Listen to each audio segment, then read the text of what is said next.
to try to develop some sort of monitoring that could be ongoing, not only in that bay complex, but also be standardized for other groups to follow as well, so everyone was using the same sort of protocols. So this is why we have our expert monitoring workshop.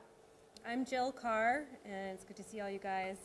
I'm a fisheries habitat specialist at the Massachusetts Division of Marine Fisheries up in Gloucester. And I've been working on this project for a handful of years with Sara and others. It's really important that we get the perspective and input from eelgrass experts in our region for this project as we move forward, because this area is dealing with large challenges when it comes to eelgrass, and I think it takes a group like this to be able to give direction to where we go next. So the agenda might be off just a little bit since we're starting a couple minutes late. No, actually, we're right on. Yeah. So I'll jump right into the next slide, which is overview of eelgrass and DKP. That's going to be followed by Sara's talk about different monitoring methods that we can consider, a group discussion about all those methods, and then a little more focused discussion about how to actually implement the method we all decide on. So seagrass trends in Duxbury, Kingston, and Plymouth Bays. I'll call it DKP just because that's what I always call it, but I realize many people may have other names. The DKP. The DKP. Not an OPP in the DKP. So where this project all began, for DMF's involvement anyway, was back in 2013. We started hearing some feedback from local fishermen and stakeholders that eelgrass beds in the embayment were disappearing. That certainly piqued our interest, so we took a look at some of the DEP maps. We certainly saw some gaps in DEP coverage and some questionable observations there. So between Mass Bays and the North-South River Watershed Association, we were funded in a partnership to do some extra mapping work in 2014. And part of that work was to analyze any available data sets on eelgrass or any stressors to eelgrass, any data sets available in the entire embayment.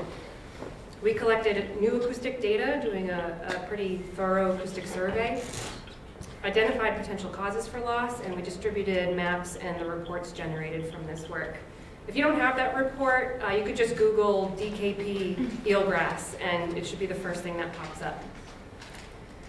So then after we found all that loss in the 2014 study, I'll get a little bit more into those results, we found it was necessary to continue mapping in 2016 and 2017, so we did much smaller scope acoustic mapping those years, and we saw continued loss again. So that brought Mass Bays, DMF, and North-South Rivers back to the table again to think about what can we possibly do from here. And that's why we're all in this room. So the agencies agreed upon needing some sort of monitoring going forward. So a little history about the eelgrass in the embayment. As you all know, DEP has a statewide mapping program. They've been mapping this program using aerial photography since 1995. They've been in this embayment 4 times, 95, 01, 06, and 2012. And then they sort of did a retrospective look at 1951, so they collected old black and white DOT aerial imagery, which are not ideal for delineating eelgrass, but they did it just as sort of an experiment. So these are the trends that they saw across the 5 different mapping periods. In 1951, there's almost 3,500 acres, and 5 mapping periods later, there's about 1,900 acres. And you can see with each time step, there's a little bit more fragmenting going on and a little bit more shrinking back, especially from those shallow areas within each of the individual embayments. So where that's most glaringly obvious is up in northern Duxbury Bay, where there's complete loss. See my mouse? Yeah. Complete loss up in this northern area. So in the 60-year time period, covering all 5 mapping periods, it's about a 45% loss overall.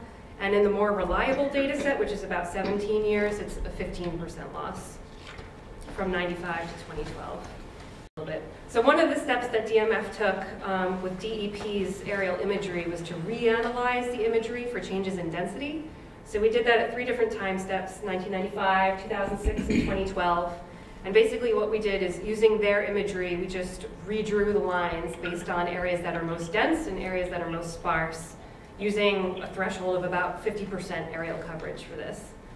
So in 95, you can see the majority of the grass throughout the whole embayment is fairly dense. By 2006, about 10 years later, you're definitely seeing some thinning out in areas, as well as that nearly complete loss of a large bed in Upper Duxbury. And then another 6 years after that, there's continued loss of the dense beds. They're being replaced by sparser beds. So in order for us to understand what happens next after 2012, we did the acoustic mapping in 2014. So we ran an acoustic survey. We used two different methods, the hummingbird side scan sonar, and that's the darker black lines that you see there, and we also did some biosonics work. That's the lighter gray lines that you see, if you can make those out. So we had pretty good coverage for this survey, and to make up for the areas where we didn't have good coverage, we used 2013 USGS imagery, which just by chance happened to be taken at a pretty good tidal state and at the right time of year to actually identify eelgrass beds.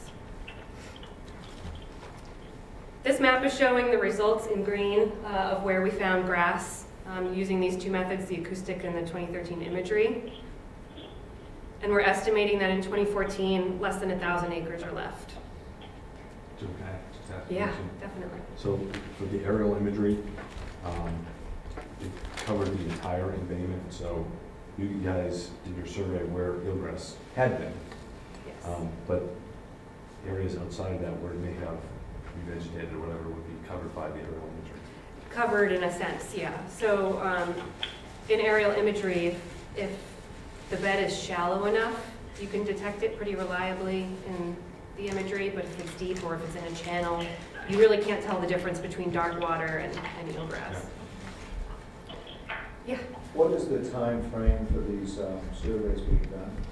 So we always target the peak growing season, so somewhere between like June and August. Okay. And are any of them being verified after they take it? Yes. They are. Yeah, so DEP has a ground truthing effort that they do. So after they do their photo interpretation, they go out in the field and they do a subset of ground truthing points. It's never enough, of course, but they get to as many beds as they can to confirm presence, absence. And same for our acoustic survey. We also do ground truthing that same day or within a couple days. So the areas circled here are the areas where we see the greatest amount of loss, which is really interesting because up in northern Duxbury Bay, that's very, very shallow. This is like a couple feet at low tide. And we've also seen loss at deeper spots, like these two right near the mouth, where this is in more like 10 to 12 to 15 feet. So the fact that eelgrass is lost in a variety of depths is kind of surprising. So with these new numbers as of 2014, we had some new estimates of loss. So between DEP's 2012 and DMF's 2014, there's about a 48% difference between those. Some of that is certainly just due to the resolution of the data collected. So when you're doing the acoustic imagery, the acoustic survey, you can get that deeper edge more accurately. You can map patchiness a little bit more accurately. So some of that 48% is just due to different methods, but the story is still the same, that there were serious losses. So now in the 20-year time period, it's about 56% loss, and in the 60-year time period, 71% loss. So our continued mapping in 2016 and 2017, the dark lines that you see here over top of the green eelgrass polygon, those are the tracks we took with the hummingbird survey. So we had a bit less coverage in the last 2 years than we did in 2014. That's just due to staff time and resource limitations. But we tried to target as many of the beds as we could. There is imagery from USGS for 2016. However, the angle, there's some solar glare. I'm not sure it was taken at the right time of year for eelgrass visibility, so we did not end up using it as we had in 2014. But importantly, what we noticed from the last 2 years of acoustic mapping here is that at least 288 acres of eelgrass are gone, in addition to what was gone in 2014. So in the last 3 years, there's been close to 300 acres of loss, or about 100 acres per year lost. So not good news. And just to highlight the areas that were lost by year. So in dark green, that's the 2014 mapping results. In 2016, the areas that we think were gone are shown in purple, and then additional losses in 2017 are shown in red. And there's absolutely no accretion anywhere? Expansion of new grass. Mhm. We do think there might have been a little bit of expansion.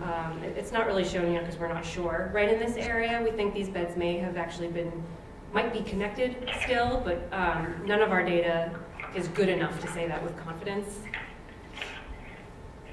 Did you want to add anything to that, Alex? That sounds about right. Sounds about right. So not a good story for the last 2 years.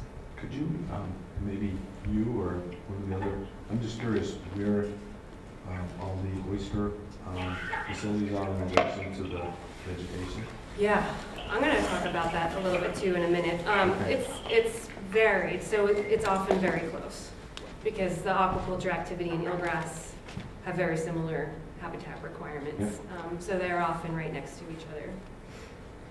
And we've seen examples of where they have displaced one another, and we've also seen examples where they can be somewhat harmonious. So, but I'll talk about that again in a minute. So this is just, I'm just showing in the lighter green now, this is just in comparison to DEP's eelgrass polygons for all of their years combined. So you can see there's been some really serious loss since 1995. I want to show you some examples of the ground truthing pictures that came from 2017. So this is coming from this area right outside of Saquesh Head. This is a bed that was there all along in DEP's mapping. It was there when we mapped it in 2014, but it disappeared in 2016. So this was dense eelgrass previously, and now, you might not be able to make that out, but this is a really dense mussel bed now, mixed with ulva. And this is one of those situations where we don't see a scenario where eelgrass could move back in to this habitat now that it's, if the mussel bed stays. We don't see where eelgrass could have the space or the habitat requirements to come back. What's the underlying sediment? It looks really sandy. Looks like really soft, you know, soft sand, not muddy. And I'm actually surprised how many mussels are there because it's not. It doesn't look like it's hard bottom. They're just attached to each other. I'm not sure. Yeah, I don't know what they've attached to. There was a huge mussel set a couple years ago. Oh, that just, really? yeah, it's crazy. Everywhere? It was just kind of showing up everywhere. Yeah, like, because we were doing we were trying to restore mussel beds in the North River and the South River, and we happened to be out trying to collect spat, and then it was on everything. On everything. Yeah. Oh my gosh. And then the hot summer is what killed Hot it in summer. Duxbury. Yeah. It got too much above 70 on some of the flats where we saw it covered, and then 2 days later it was just they were all open and dead. So they cooked. Yeah, maybe. Yeah. Mm-hmm. So would you say that was just like an episodic thing, like 1 year? Was it just this last summer? It's always, we always see it, the spat comes from north and works its way into the embayment, the seed. And then wherever it can collect, if it has clutch to collect to, it does. Because then back in the day, there used to be mussel beds everywhere in Duxbury Bay. And then, just they started to slowly disappear and shrink and die. A lot of it happened when after the no-name storm, it dug up a lot of the beds there, and in terms of getting rid of a lot of the mud. And then after that, we had a real cold snap that following winter. And mussels don't like a freezing at all. And once they froze, that's it. And then it was just shell everywhere. And then the next generations of seed that came through had nothing to clutch to. Yeah. What's happened there is it's kind of a sandy bottom on that point there. And now they got some clutch, and this way every year you're getting more and more setting in there, I bet you. Yeah. Which is it's making building upon itself. Yeah, it'll end up starting to expand. Yeah, which is kind of cool. Which is great. Just not an eelgrass habitat. Yeah. So, I know you're showing an example there, but were there other areas that looked like that? No, not that we saw. Okay, just. Did you have a comment back there? So, your last statement, this area we're looking at on the screen right now has been taken over by mussel beds. So if these mussels are harvested, will the eelgrass reintroduce itself? That's a great question. Yeah, and it could if it has seed supply coming to it. So as long as the beds surrounding it are still reproductive, so as long as they're not stressed to the point of no longer being reproductive, and as long as the seed can deliver to that site, it could, in theory, revegetate. Is that a high As far current as the area? grass. High. High current area? I would think so. Yeah. Yeah, It's a high just being at the mouth. Colder water. Yeah. So then a follow-up might be to reap the benefit of the mussels, right? Harvest the mussels, and hopefully eelgrass will come back. Or combine some kind of restoration Patch network. with, yeah. Yeah, that area on the Sacred Head, I'm not sure what the depth of the water is, but a week ago last Sunday, I was actually out snorkeling in that area. And there's a fair amount of erosion that's gone on there.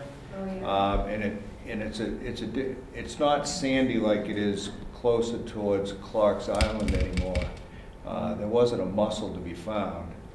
And it almost reminded me of like a eroded clay bottom now. Like all the fines were gone, and no mussels. The bay has, over the last 15 years, changed in its dynamics. Like there's certain flats that used to be much higher that are lower now, specifically in the northern part. Where you have eelgrass shadow of all years, it looks like. That used to be called Hunt's Flat. Used to be higher, used to be exposed more at low tide than it is now.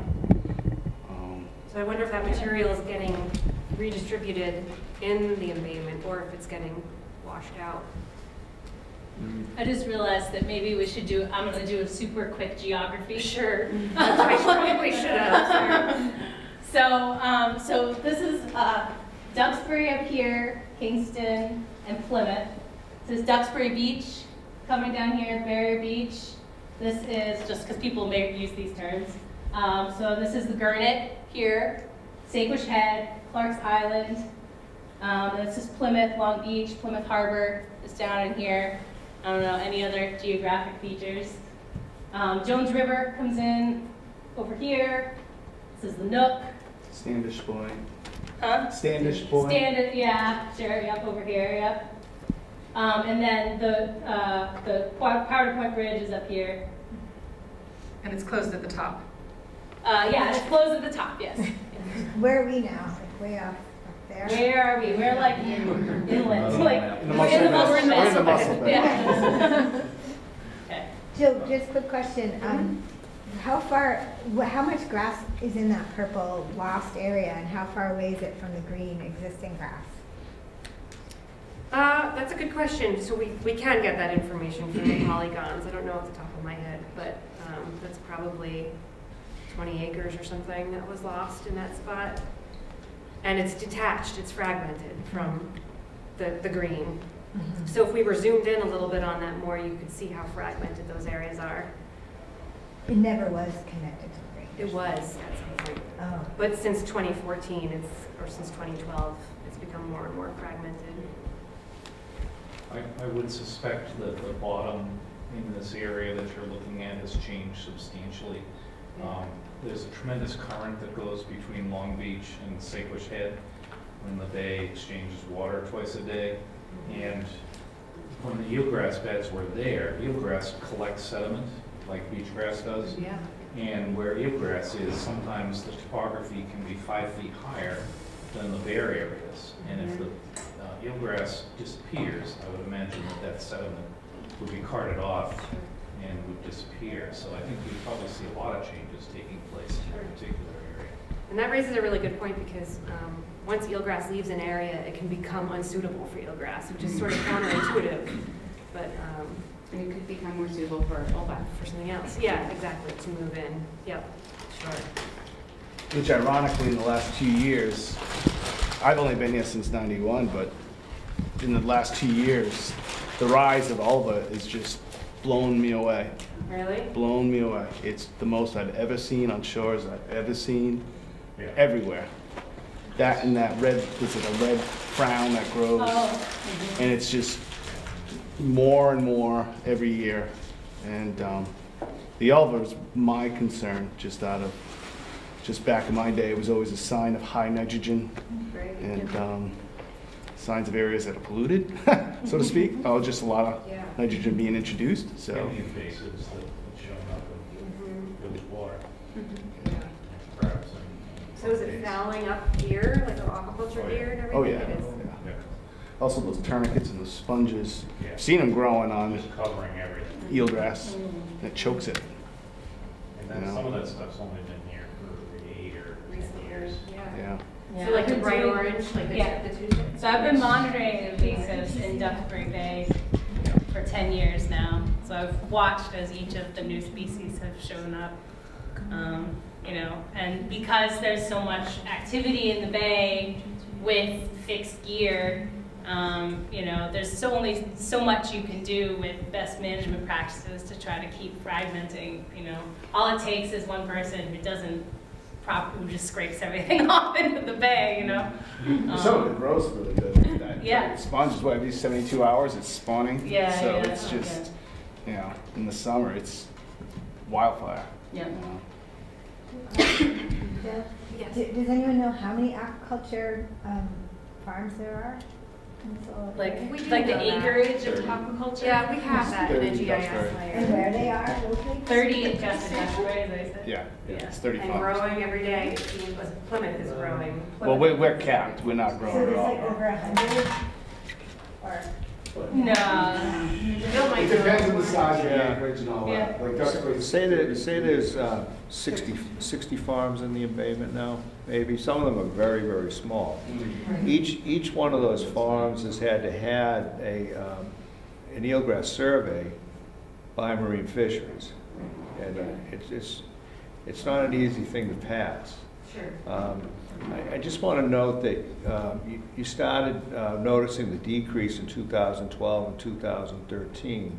We had 200-year events, you know, the 100-year events now that happen like several times a year. The first was Hurricane Sandy, and then I think February 17th of 2013, that winter, we had the blizzard. And each one of those had really hard, sustaining winds that held the tide in well past high tide. And each one of them after high tide, I mean, when it should have been low tide, the level in the bay was above high tide level. And then the winds changed, and all that water went away. And that water rushed out those channels like you've never seen it before. And, you know, with that, a lot of sediment, a lot of fines, a lot of eelgrass. Sure. And then you had, in just the bay, especially, you know, over where I'm most familiar with, like White's Flat and Ichabod Flat, and then, you know, around Plymouth Beach, there, in Captain's Flat and Duxbury and Browns Bank. All they do is keep growing up. And I know where my oyster farm is over the past 7 years, the level of the ground, the topography has gone up almost 11 inches. Wow. And with that, you know, every winter it seems 2 or 3, 2 or 3, 2 or 3. And once you cover that eelgrass over, and right in front where I think that purple area is that the nummet? Where's that, up here? No, the one towards to the left. Oh, this one? Yeah. Yeah, that area has really come up in elevation. Really up. Yeah, we were hearing a lot of that at our first, you know, when we did the stakeholder meeting back in 2014. That was one of the biggest concerns around the room. Everybody was saying, there was a lot more of the aquaculture industry for that meeting. But it was a big concern across the board. People were seeing that sedimentation Which is throughout. interesting because then counter to what he's saying, where I was saying up in the north, when we see it gone, that's Hunt's Flat, and that has shrunk. Other areas of loss of sediment. And then the eelgrass is gone. What shrunk up close to shore is all coming out towards Duxbury Light. And all those areas, I mean, right now, if you go out at high tide, there's a mountain peak that comes out of the water on Captain's Flat, and Browns Bank never goes underwater anymore. You can go out there and stay right through the tides now. And that's, when I was a child, Browns Bank was probably, I don't know, it was the size of a football field. And now it takes over an hour to walk around it. Yeah. Browns Bank is off the point of Plymouth Long Beach to the south. So that's like over here. It's like, out sort of on the end, like if you The other point out. side, Yeah. It starts there and goes Yeah. east. Yeah. Oops. So, Jill, with your acoustic surveys, can you pull out bathymetry? We could, yeah. And we could compare that to LiDAR data that exists. So we know that there's LiDAR data for 2011 and 2015. But unfortunately, it doesn't go further back than that, but we could compare it to like NOAA charts or. It could be plus and minus a couple feet though. That would be a good place to start. Definitely, yeah. Sorry, I have to ask this question. So oysters produce ammonia, and at certain levels that's toxic to eelgrass, so what are you monitoring ammonia? Not at all. Okay. But we probably should. Okay. That's a great point, yeah.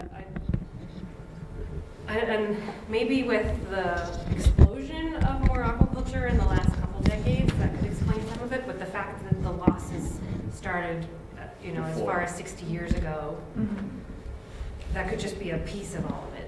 I don't know if that's driving the bus, but It might we just be haven't. Accelerating, right, or adding to the stressors that are already in play. And along those lines, I was going to say, with storm impacts, we saw impacts from Hurricane Sandy and the other big storms that we had all across the coastline. We had dramatic losses of grass in Salem Sound, dramatic losses of grass in Nahant Bay, and then it returned. It came back, it bounced back, and we observed that in our monitoring. So I'm wondering, why didn't it come back here if it was impacted by storms? Similarly to other embayments, those embayments came back and this one didn't. And it could be because they're already stressed, and that was a tipping point, and the stressor still is there. It could be from ammonia, who knows, from changes in water quality. Or a combination of all those things. Combination, together. yeah. And weather events, especially. In the summer, every afternoon, you could mark your watch by 11, 12 o'clock. We had a southwest breeze. It would come up hard and blow all the way up until about 5 o'clock and drop. In recent years, less and less as each year goes by, but less and less of those wind events that we've had, which play a role on many things. It's interesting because when we did, in the report, we talk about this a little bit, but we did detect in the weather data, we detected a significant change in wind direction over like a 40-year period or something like that. And I'm not prepared to go into it right now, but we need to look further into that. But regionally, there's a change in wind patterns. Yeah, predominant wind patterns. I might suggest one other thing to look at, I think about.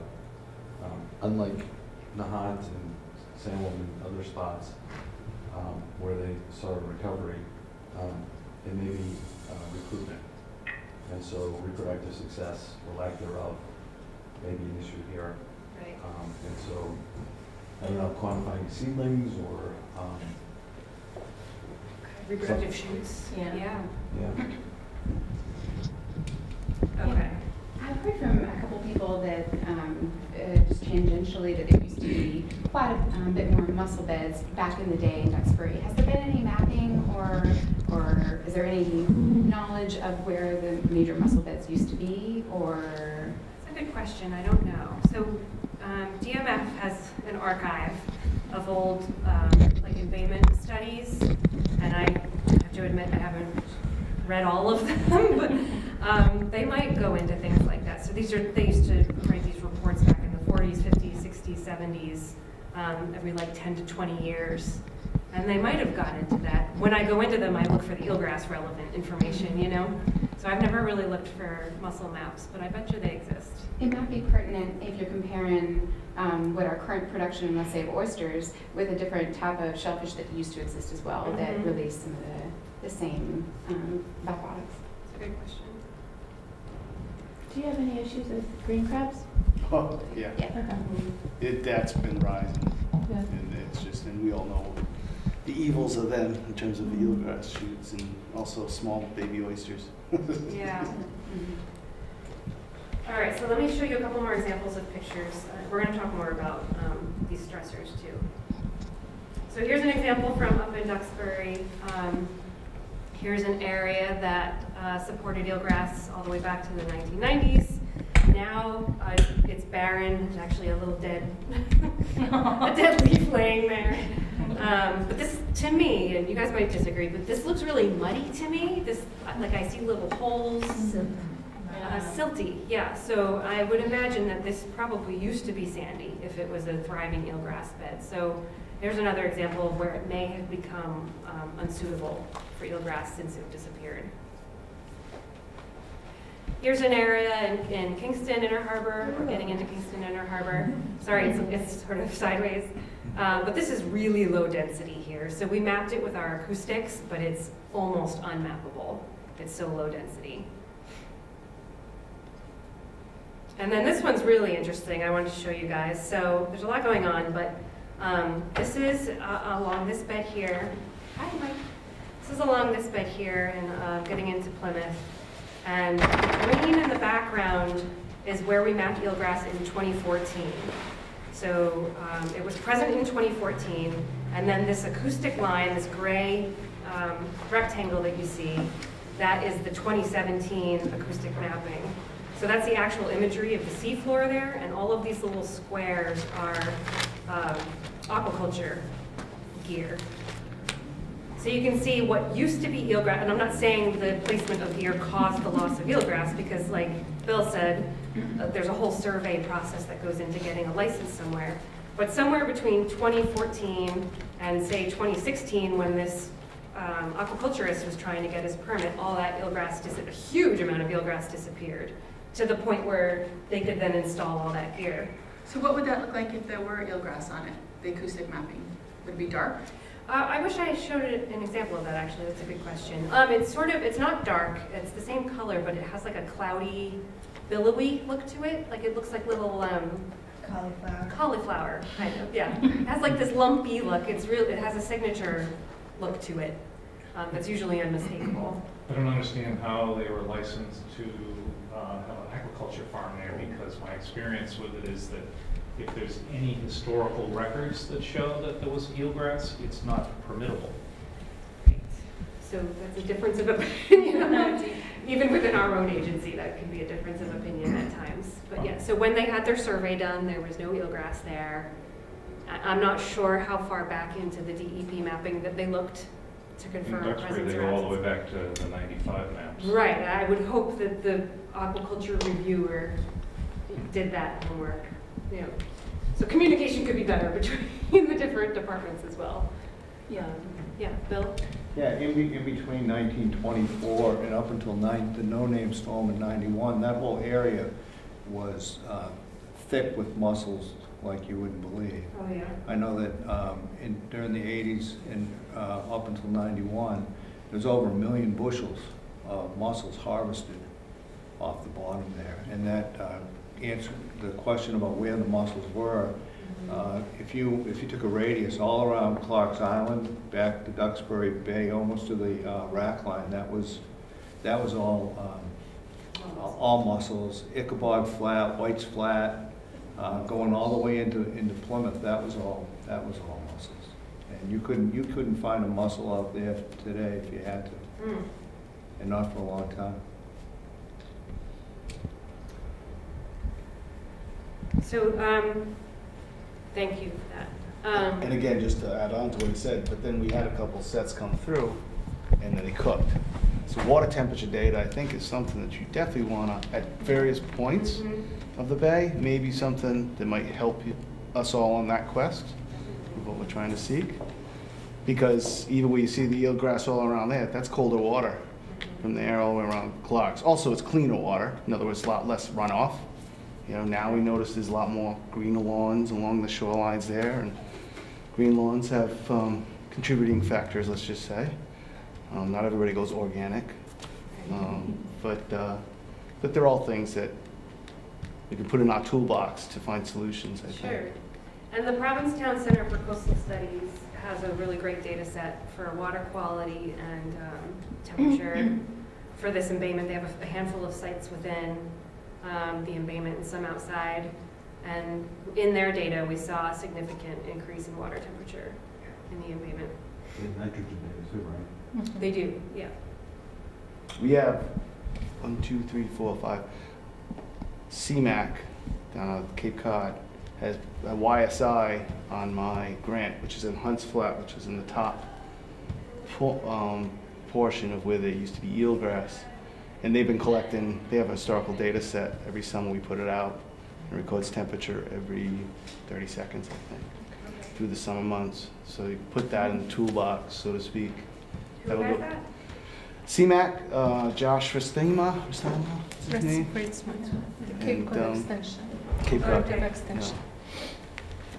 I can give you their info. Just text me or something, email me or something. That's great. But that goes on in March. That goes in right after St. Patrick's Day, on the thread of ice. We put it out there, and then it comes home right around November. So Okay. he's got.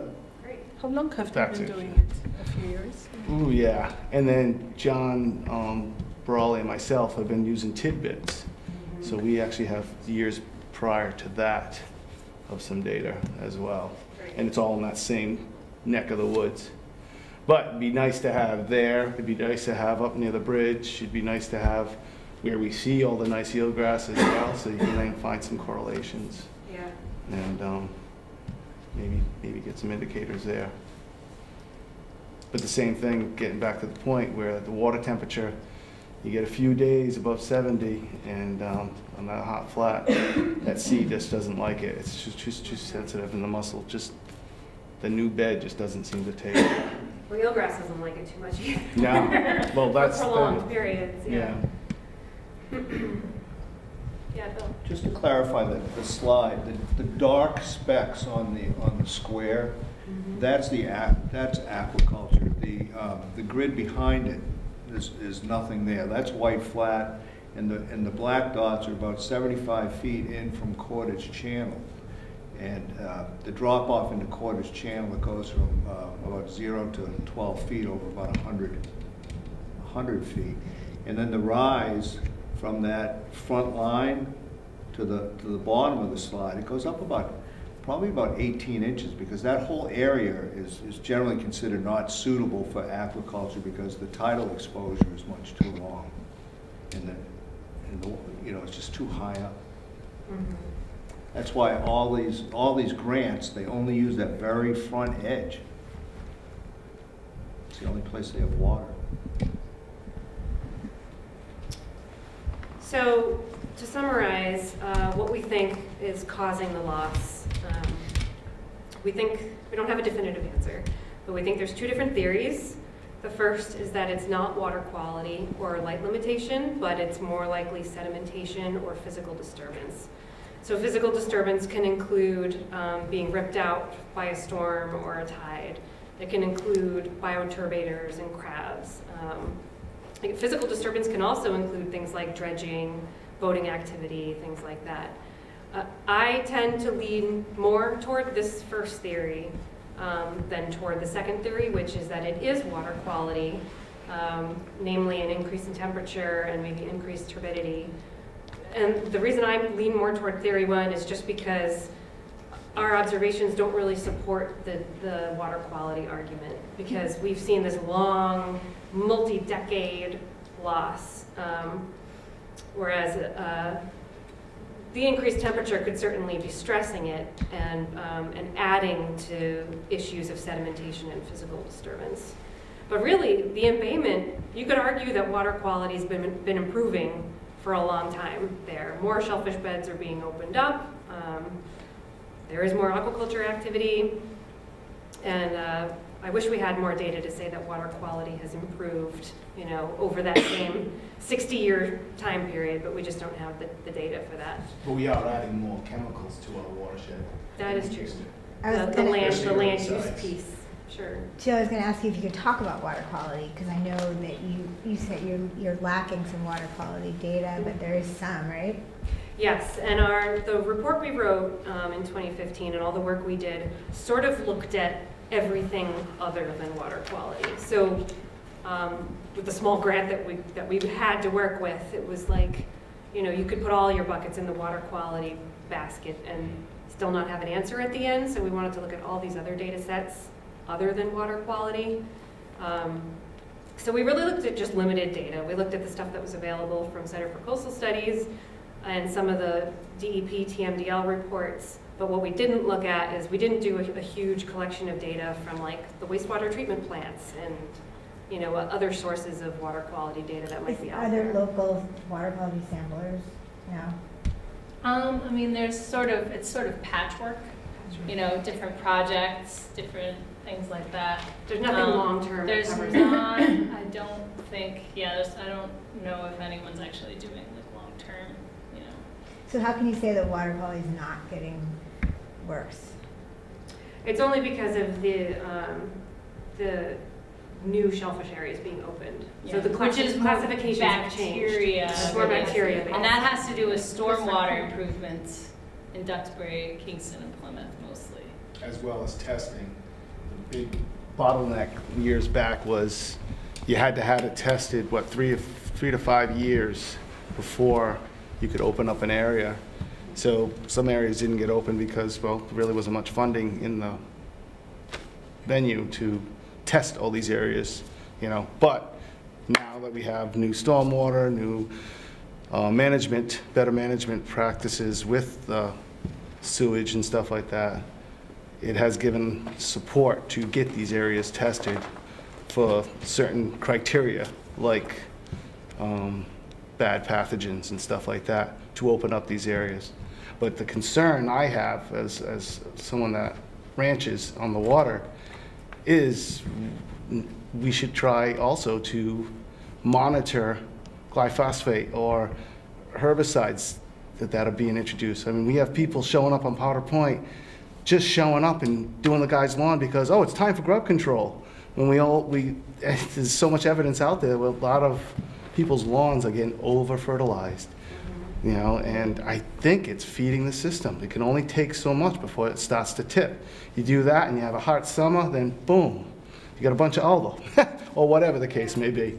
So I think that there's many questions, and if we are on a true quest to find out what's going on, I think we should also do due diligence in particularly the water quality. Some of the things that we know that can potentially be more higher on the suspect list of concern to help narrowing our search to maybe finding the answer quicker. Yeah, so to be clear, these two theories are simply based on the data sets we were able to acquire and look at. There's so much more information that could go into these and help prove one or the other that we just don't have access to. Or the third one, which is all of the above. Right. All of it, or some combination of the above. Absolutely. Yeah, that's the point. You're going to say the I know, right? So it's typically hard to find smoking gun. Yeah. So things that we find, that we think are very significant in this embayment that I don't want to underplay, but we also don't know enough about, is the recreational boating activity, fishing, aquaculture, ferries, and moorings, and where these activities overlap with eelgrass. We do think these things are responsible for some level of localized loss. Maybe not the whole and bay-wide loss, embayment-wide loss, but definitely localized. The natural shift in wind direction and intensity that I mentioned, I wish we could look a little more into that and dig a little deeper into historic data.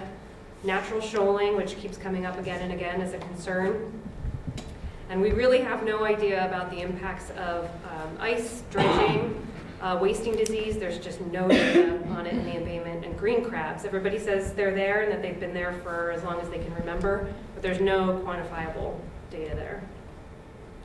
So with that, here's where I want to open up just the trends discussion a little bit and ask you guys, before we get into the monitoring methods, I think it's important that we are clear on what questions we have about this embayment that can be answered through monitoring. So there's a lot of questions about, what are the historic trends in the elevation data and things like that, and the water quality data, but we can't get at those answers with our eelgrass monitoring program that we're going to develop in this room. So as a group, I would love to hear what questions we can answer with monitoring. So one of my questions is, does a shift to lower density really precede the loss of a bed, like we saw in the density mapping? I am guessing that it does, but that's just based on our mapping information from aerial images and from the acoustics. That's not based on actual in-water observation. So I'm wondering, if we have a monitoring program, can it detect that change to lower density and then from lower density to loss? So that's one of my questions. So if anyone else has ideas about questions that could be answered. I have a thought, Yeah. but it may not directly be where you want to go at this moment. It may be more appropriate for the monitoring discussion. Well, A thought? let's say it now. Okay. So you can't go back in time and get water quality. Great. So my thought is, what we can do is, we know a lot about habitat requirements for the species. Water quality, water depth, sediment type, temperature, to a lesser extent, water clarity. So it may be of utility to generate a habitat suitability map for these embayments and see what percentage of the suitable habitat eelgrass is in, and track that through time. See if the area of suitable habitat is changing due to either temperature, shoaling, whatever the cause may be, and then see how that changes through time. Because I suspect that with the shoaling, people are saying some areas are getting shallower, some areas are getting deeper. The vegetation will adapt to that. And so there'll be some areas that may not be suitable today that may be suitable tomorrow. Sure. And so what we should, I wouldn't spend a lot of time necessarily, not that I'm saying we shouldn't be mapping, but I wouldn't get so hung up on, this particular square was lost. How is the system as a whole doing? Right.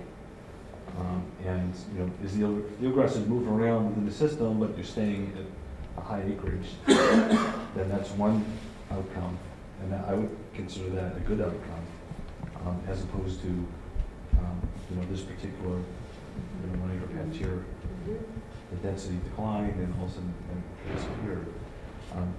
It may tell you something about that 1 acre, but doesn't necessarily tell you something about the whole system. So how has eelgrass habitat suitability changed over time? Yeah. I think that's part of what you're saying. And I feel like along those lines, water quality monitoring has to happen. And even though you can't go back in time and get it, that'll help inform your habitat suitability. Sure. Right. Yeah. Current water quality. Exactly. Right. Maybe, Phil, you chime in on this. Take some sediment cores, maybe look at changes in nitrogen in the layers through time. Yeah. If you're looking, I would do some of them inside the bed, maybe outside, but you have a lot of shifting sediment, so you might have lost 30 to 40 years worth of data that way. But if you compare the different layers, you should be able to tell. How to take sediment cores. Yes.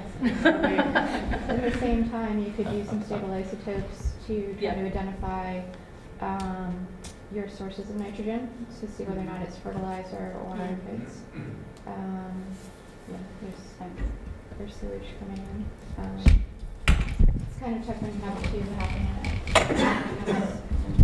cross each other out. There are people out there that would be able to help with the data. Setting the closest space does that. Yeah.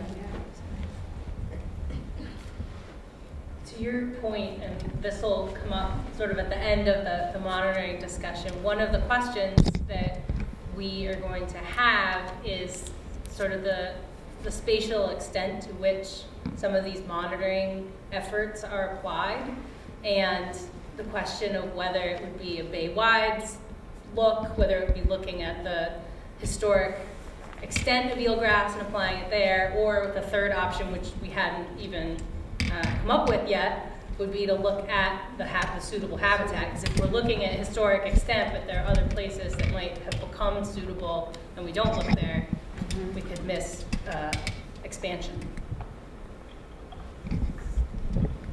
Bear in mind, 80% of that bay flushes on these tide cycles. It's a shallow bay, relatively shallow bay, so it has a high flushing, which, you know, anecdotally, folks are saying that the bay is leaner in terms of visibility.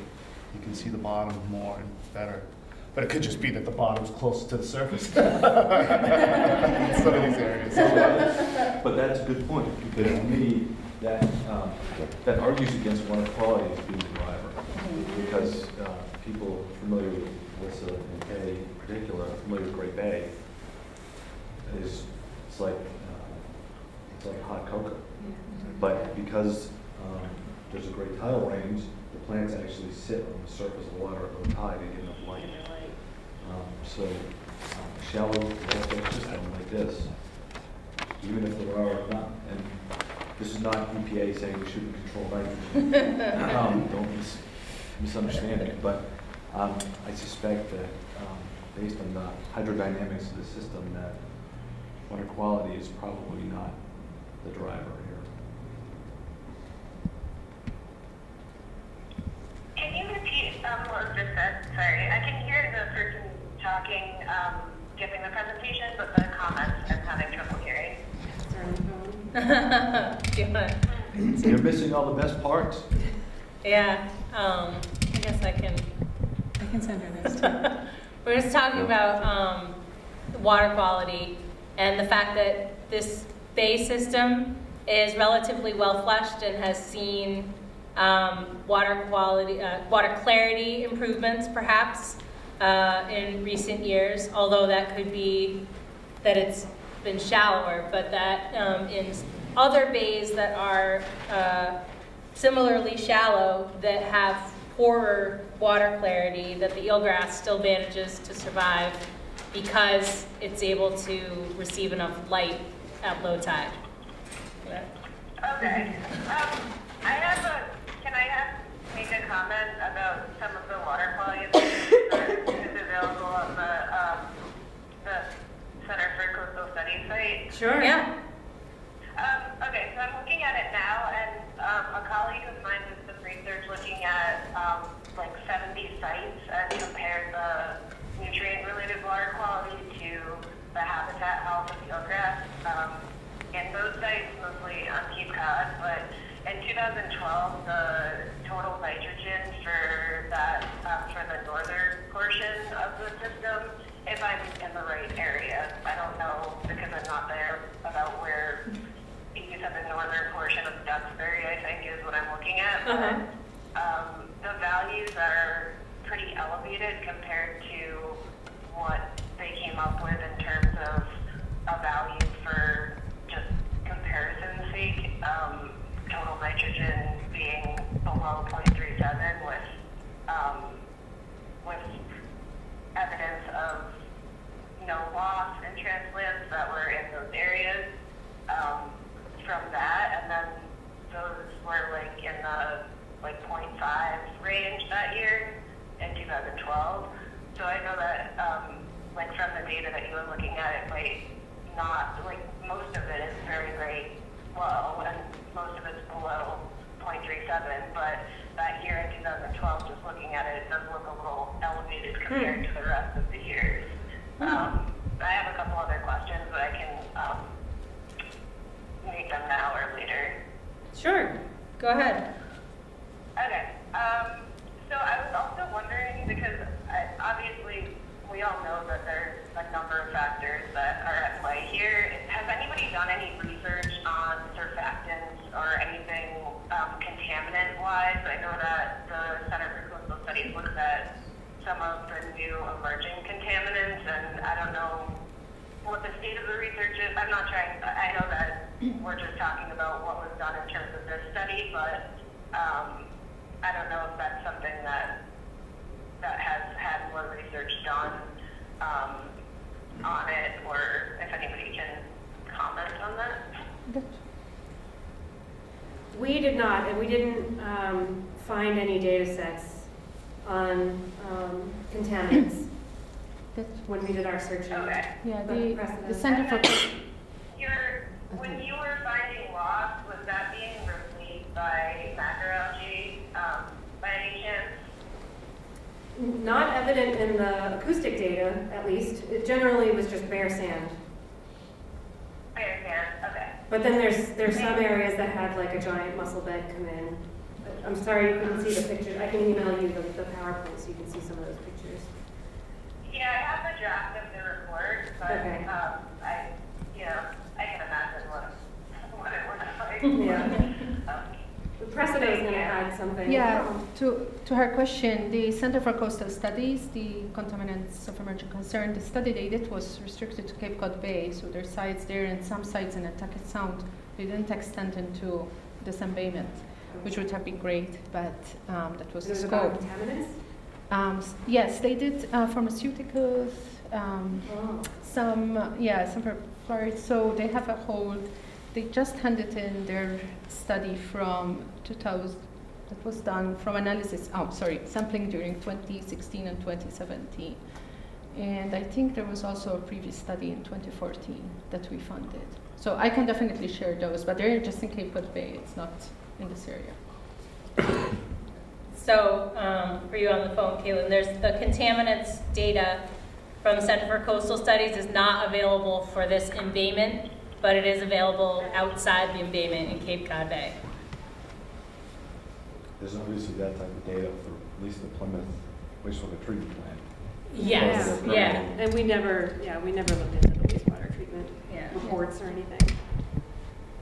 The other It'd be interesting to look at 2012 and see if there might have been some relief that they knew about at the facility. Yeah. I mean, do you see epiphytic growth? The progression from when you see it to when it's lost? Do you do field verification? I know you do field verification with video surveys. So is the eelgrass visibly impaired, or is it something where it's healthy eelgrass and then you see sediment, but you see bare sand and you didn't see that progression from kind of healthy eelgrass to degraded looking, epiphytic growth? Well, it seems impaired in terms of density, for sure, because the density gets reduced from what we've seen anyway.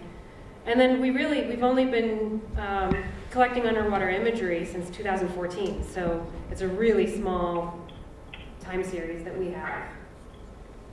Okay.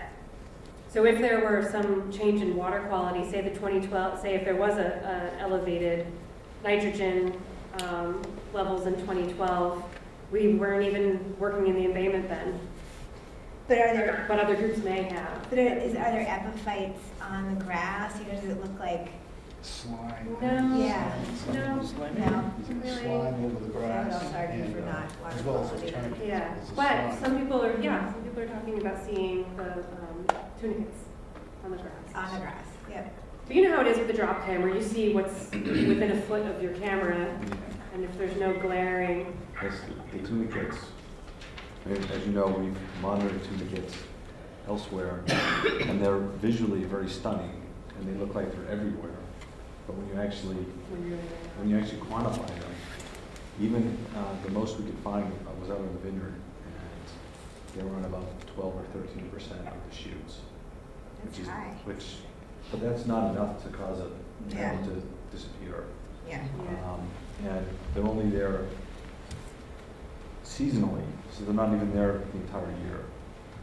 The other thing about 2012, which you should keep in mind, is we all remember back, it was a really, really, really record warm year. And so Dry. everything else is antagonized by the high temperature. So Right. toxicity of nitrogen is higher. Salinity's higher. Metabolism, benthic metabolism.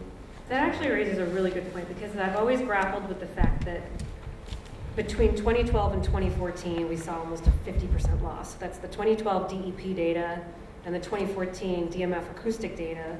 There's a 50% loss in there. And we always wonder, is it just the resolution of the survey method, Or could it also be some of these things, like 2012 being a record warm year? 2012, there's some sort of nitrogen situation going on in Duxbury. In 2013, those storms. The storms in 2013. So it makes me and there's no way to answer that, whether it's the resolution or that's actually how much loss happened, but it could be some combination of those that we'll never know. Mike? Yeah, that gets to kind of a question, and I'm sorry I came in late and you may have kind of gone over this, but it gets to a question of, if you're going to monitor, you're going to want to clearly define what is the feature, how we're going to do it, and how can we duplicate it, and how can other people know what we did because of that resolution issue. With a change analysis, with older data, even if it's good data, it's hard to know. It's hard for me looking at things I've done where it's hard to know, like, is this a shift because something changed? Is this a shift because technology now allows it to align better? Is it, or that's a hard issue. It is. And my only thought is I would really want to document so that at the very least, we can never go back in time, but somebody in the future can look exactly and see if you're saying the density is going down, how are you documenting that? Like, what is patchy? I say it's patchy. Somebody else says it isn't patchy. Yeah, I say it's 25%. She says it's 40%. She's wrong, you're right. So, just having a methodology that at least makes a really good attempt to try to define these things so it's duplicatable, reproducible, and people can look at it and understand it. Good points. Yeah. Bill? Yeah, just your question about 2014 loss, I believe it was 2014, this entire embayment was underneath 12, 18 inches of ice for 18 days. Yeah. That's a lot of weight. It is, yeah. And the scour that can happen when it recedes. 14? 15 was Snowmageddon. I know that. Right after the Super Bowl. Get ready for next week. So another question I have that can be answered through monitoring is when a bed disappears, does it ever grow back? So that is a question that can be answered by repeatedly going to one spot and looking underwater. Yeah. Right? How do you pick your spot? See that within the first few years, though. What's that? I think you see that within the first few years, though, of disappearance. You don't see it after 3 or 4 years at all. I think the habitat conditions change, or at least that's what Fred found out in Great Bay. I mean, there are some cases in the Chesapeake Bay, which is where I'm most familiar before moving here. We couldn't tell by the accent. That was even very in some cases, like what was in 2013, 2014, huge acreage, just out of nowhere came back with seagrass, eelgrass. And they still haven't a clue why it did, and it's just truly remarkable recovery. And when the last time it was, I think, lost, I think was pretty well documented somewhere in the 50s and 60s.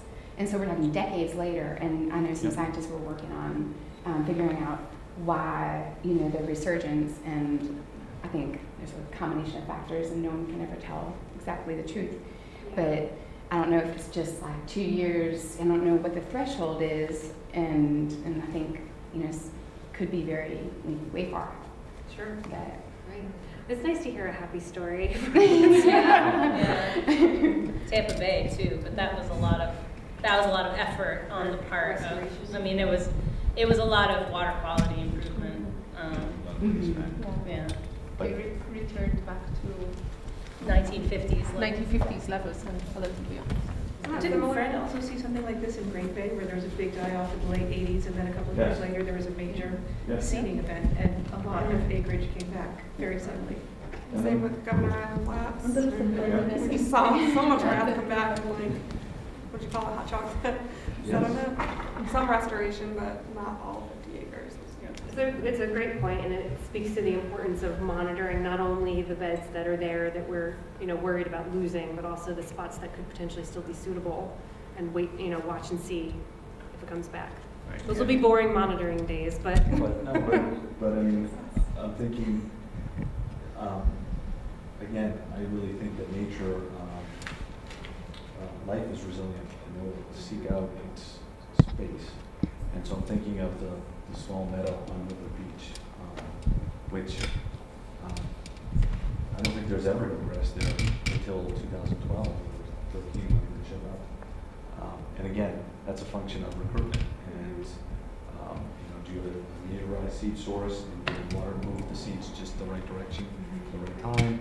And that's why, it's not predictable, but sometimes you get these mass, explosions of meadows appearing out of nowhere because everything came together perfectly, but you can't predict it, and I wouldn't count on it.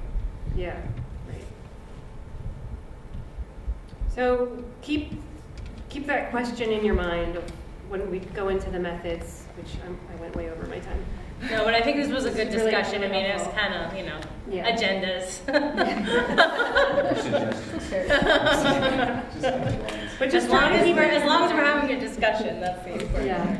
So as Sarah works through like the different tiers of monitoring and ideally what we could see happen in DKP, we have to keep in mind what's actually feasible and what answers the questions that we care about. So it would be great to do all of the monitoring, but we can't. So all the different methods. So just try to keep in mind the most important questions we have in our minds for DKP.